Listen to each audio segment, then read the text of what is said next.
We made it.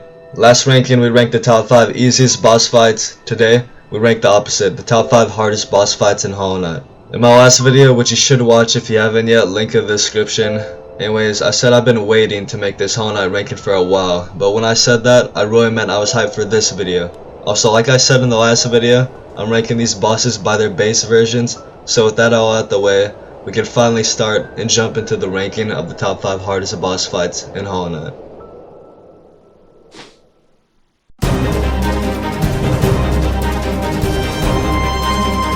Great Prince Zote is the second hardest dream boss fight in Hollow Knight. If you disagree, then you just don't stay fox. Anyways, a lot of people get annoyed at this boss fight, mainly because his attacks are just some of the most random, unpredictable attacks in the game, and you could be thinking you're doing good and just get snowballed hard as fuck.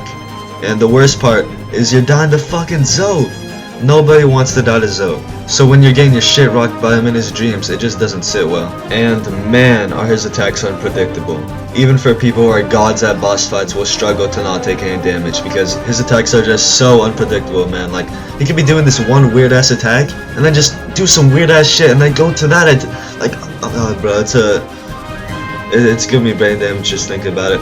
Anyways, if you do go into this boss fight prepared, you're gonna die to Great Prince Zote a lot, and it's not gonna be fun when you die because of one of his stupid attacks.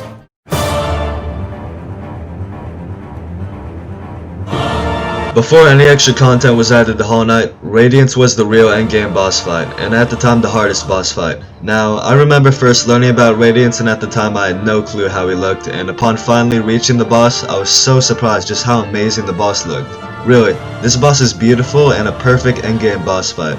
Radiance is also the first boss fight where you have to fight another boss before getting in the ring with Radiance. Now this makes the boss fight for sure harder because of the fight with the Hollow Knight before the real fight, but this is nothing compared to what you have to do for absolute Radiance, but we'll get to that when we do. Anyways, Radiance is a boss that does double damage and has 5 phases of attack. In the first phase he has an attack where he sends suns at you that track you like missiles, a sunbeam where he shoots in different directions 3 times, and an attack where he sends swords flying in all directions. All while he does this, there are swords coming at you horizontally and vertically that you have to constantly avoid, or else you'll get slammed. And that's the thing with this boss fight and the rest ahead on our list. If you be greedy, you're gonna get slammed. If you don't lose attacks, you're gonna get slammed. These boss fights you can't just get lucky, you have to put time in to finally beat them. Anyways, on phase 2 of Radiance, it's the same attacks but with spikes in the mix, and on phase 3, he has a standoff where he repeatedly sends swords flying from above at you until you either die or you exhaust him.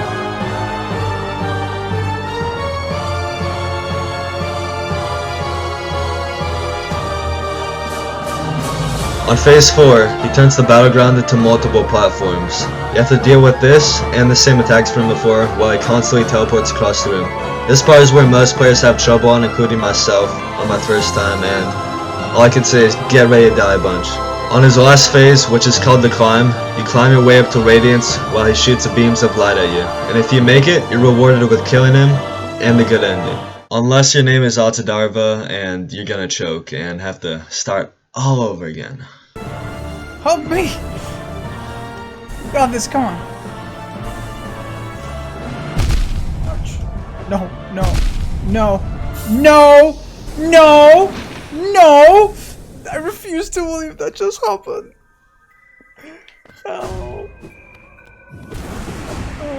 This boss feels great once you finally beat him, but not as great as how it feels when you beat the 3 we have left. Alright, before we get into the top 3, let me just say that these 3 bosses are truly on a whole nother level, and it will take hours upon hours to finally defeat, making them some of the most satisfying bosses to beat, and them being some of my favorite boss fights ever. And yeah, that's it. These boss fights are just pretty special, and yeah, that's it. That's all I want to say. This special boss fights.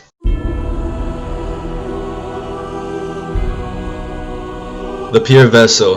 Man, this is a beautiful boss and a damn good one.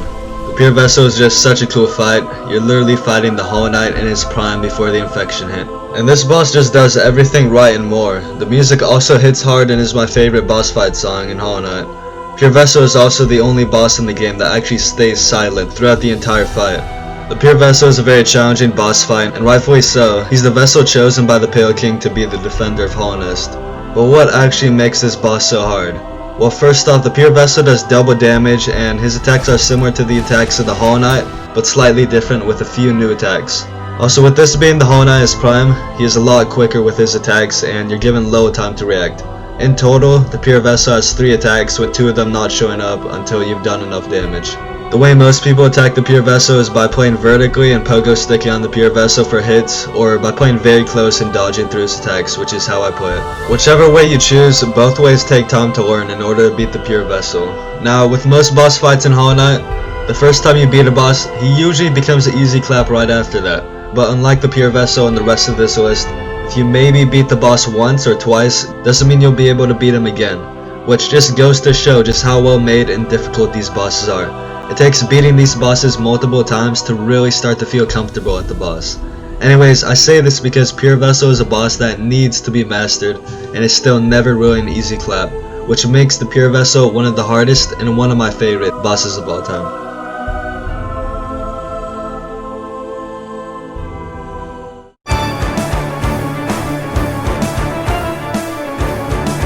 Nightmare King Grim, baby! The Pure Vessel and Nightmare King Grim are like brothers to me, as they're on almost the same level of difficulty, and both look amazing, but I think NKG is slightly more of a challenge. You might think you're ready for Nightmare King Grim once you defeat Grim, but trust me, you're not. You're gonna die so many times, and if you don't take time to learn his attacks, then you're gonna waste your time getting slammed. What makes this even harder for players first attempting to beat this boss is that they have to sacrifice 3 charm slots for the baby Grim, which is so annoying, but not gonna lie, pretty cute. Anyways, like this entire list, this boss looks fucking amazing, and all his attacks are fire based, and guess what, does double damage! Just like how Pure Vessel takes his attacks from Hollow Knight, Nightmare King Grim takes his attacks from Grim, but expands on them, and is a lot faster with his attacks, and also bringing a couple new attacks.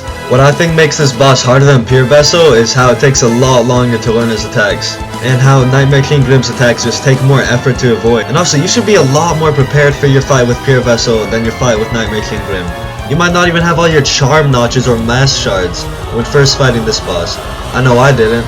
Also, Nightmare King Grim is one of the easiest bosses to get snowballed on. You can be on full health and a few attacks later be dead. Just look at some of these attacks. I love them, but his attack when he goes into a ball and shoots small fireballs all around the room and you have to dodge them, man, it's so hard sometimes to dodge that one set of fireballs sometimes. I swear, fuck those little fireballs, man. It's still hard to not get hit on this boss, even when you've learned all his attacks and played him thousands of times. Which also goes to show just how hard of a boss this is and how great of a boss this is. You have to play almost perfectly to beat this boss, and little mistakes can be made. After being on this boss for enough hours, you should finally beat Nightmare King Grim, my favorite boss by the way, from his design to his attacks to the moment I first beat him. I love this boss.